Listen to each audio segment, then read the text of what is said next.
Tänaseks on oluline jälgida, et sinu andmised ja saamised oleksid tasakaaluks ning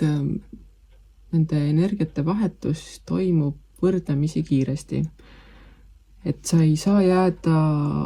ootama selle peale, et kui ma täna kellegile teen teenuse või teene, et siis ma saan selle eest heal juhul võib-olla aasta pärast midagi tagasi. Vastupidi, tuleb hoopis arvestada sellega, et kui sa täna teed kellegile midagi, siis tõenäoliselt sa saad selle tagasi suhteliselt kiiresti ja see käib ka selle kohta, et kui sa teed kellegile halba, siis see halb tuleb sinule võrdlemisi kiiresti tagasi. Et jälgi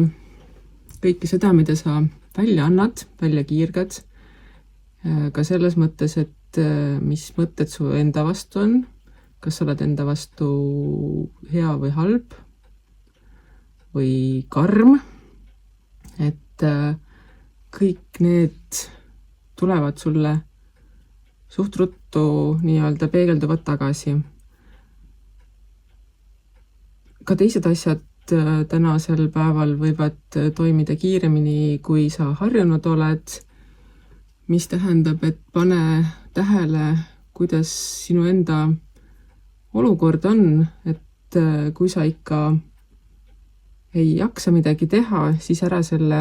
väsimuse pealt ka punnitama hakka mingisuguste asjade tegemistest, et kui sa ei ole selles õiges hetkes või tundes või olemises, siis see, mida sa teed, ei tule ka välja selline, nagu sa tahaksid või nagu sa loodaksid, sest et kui ei ole jõudu, siis sa lihtsalt ei saa teha asju, mida on vaja teha, ning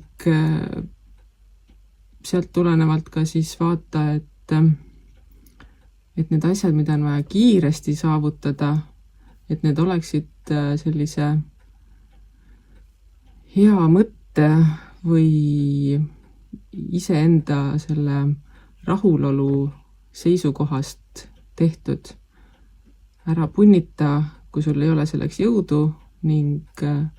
jälgi, et kui keegi sulle midagi annab, et siis sina suudaksid ka sarnase